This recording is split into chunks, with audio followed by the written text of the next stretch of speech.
आरक्षणाचं उपवर्गीकरण म्हणजे सरकार पुरस्कृत बौद्ध आणि मातंग समाजामध्ये भांडणं लावण्याचं कारस्थान. आरक्षणाचं उपवर्गीकरण हे मातंग समाजाला न्याय मिळवून देण्यासाठी नसून आरक्षणाचं उपवर्गीकरण हे सरकार पुरस्कृत बौद्ध आणि मातंग समाजामध्ये भांडणं लावण्याचं कटकारस्थानाचा भाग आहे, कटकारस्थान आहे. बघा, फोडा आणि राज्य करा हे इंग्रजाचं धोरण नव्हतं. काय? फोडा आणि राज्य करा हे फक्त इंग्रजाचं धोरण नव्हतं, तर फोडा आणि राज्य करा हे ब्राह्मणांचं धोरण आहे. हे ब्राह्मणांची रणनीती आहे, हे ब्राह्मणांचं षडयंत्र आहे, हे ब्राह्मणवाद्यांचं धोरण आहे, हे ब्राह्मणवाद्यांचं षडयंत्र आहे. फोडा आणि राज्य करा हे ब्राह्मणवाद्यांचं षडयंत्र आहे आणि त्यानुसारच ते कधी हिंदू मुस्लिमामध्ये षडयंत्र फोडा आणि राज्य कराचा रणनीतीचा वापर करतात. कधी हिंदू मुस्लिमामध्ये धर्मभेद निर्माण करून ते फोडा आणि राज्य करा या नीतीचा अवलंबन करतात. कधी ओबीसी आरक्षणाच्या नावाखाली समाजामध्ये भांडणं लावतात. कधी ओबीसी आणि मराठा यांच्यामध्ये फोडा आणि भांडणं लावण्याचा प्रयत्न करतात. आणि हिंदू आणि मुस्लिमामध्ये आता मुस्लिम सावध झाले, आता मुस्लिम शहाणे हो झालेत. त्यामुळं भाजपच्या फोडा आणि राज्य करा, हिंदुत्ववाद्यांच्या फोडा आणि राज्य करा या ब्राह्मणी षडयंत्राला आता मुस्लिम समाज, मुस्लिम बांधव हा बळी पडत नाही आणि काही हिंदू बांधव सुद्धा बळी पडत नाही. ही चांगली गोष्ट आहे. तसंच ओबीसी आणि मराठा समाजामध्ये सुद्धा आरक्षणावरून भांडणं लावण्याचा प्रयत्न केला, तेही काही व्यवस्थित तेहीच होताना दिसलं नाही. पण फूट पडली एवढं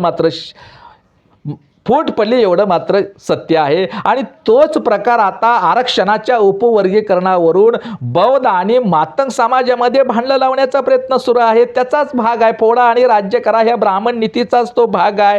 तो कुठल्या समाजाला न्याय देण्याचा भाग अजिबात नाही.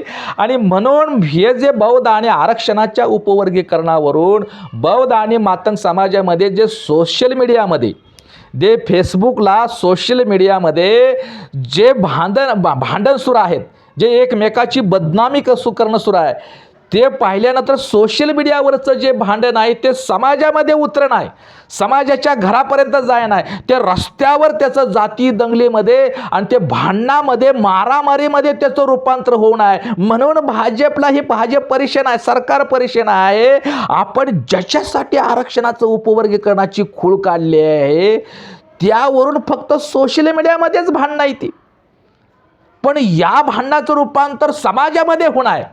समाजाच्या घरापर्यंत ही भांडणं जाय नाही. तर समाज सोशल मीडियामध्ये काय चाललंय, काय संपूर्ण समाजाला याचं काय देणं घेणं नाही. बौद्ध आणि मातंग समाज हा ग्रामीण भागामध्ये, शहरामध्ये आपापल्या पद्धतीनं गुण्या गोविंदानं पहिल्यासारखंच राहत आहे. त्यांच्यावर काही परिणाम झालेला दिसत नाही.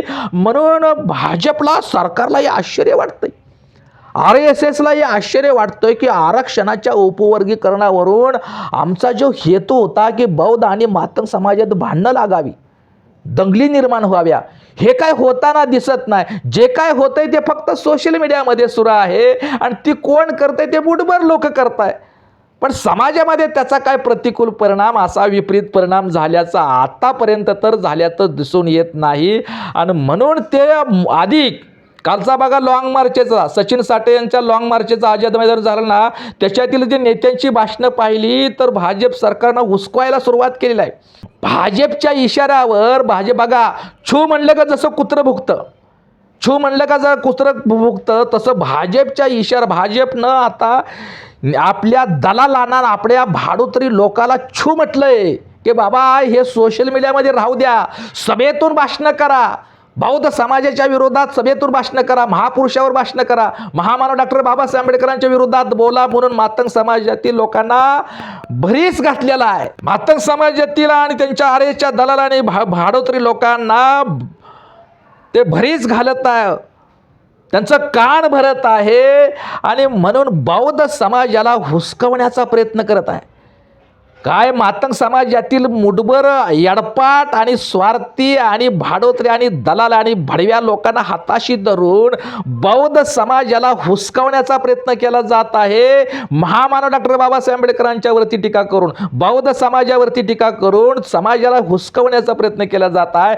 तसाच बौद्ध समाजातील सुद्धा, बौद्ध म्हणत नाही त्यांना मी, काही महार समाजातील काही मुठभर टवाळखोर लोकांना, काही स्वार्थी लोकांना हाताशी धरून लोकशाहीर अण्णाभाऊ साठे यांच्याबद्दल अपशब्द, बदनामकारक वक्तव्य करून तोही मातंग समाजाला हुसकावण्याचा प्रयत्न केला जात आहे. म्हणजे दोन्ही बाजून बौद्ध आणि मातंग समाजाला सुद्धा एकमेकाच्या विरोधामध्ये महापुरुषावरती टीका करून, एकमेकाच्या विरोधात बदनामी करत पोस्ट करून, एकमेकाच्या विरोधात भाषण करून एकमेकाला हुसकवण्याचा प्रयत्न केला जात आहे. म्हणजे भाजप सरकारला जे हवं आहे तेच बौद्ध आणि मातंग समाजाकडून घडलं जात आहे.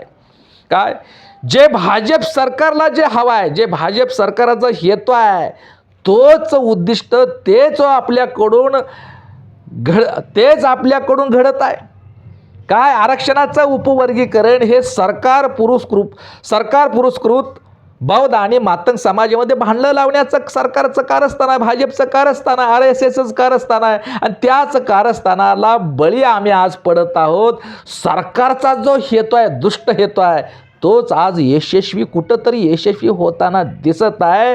म्हणून भाजप सरकारला जे पाहिजे ते बौद्ध आणि मातंग समाज दोन्ही बाजूनही करू नये. या सरकारच्या षडयंत्राला, कारस्थानाला बौद्ध आणि मातंग समाजानं बळी अजिबात पडू नये.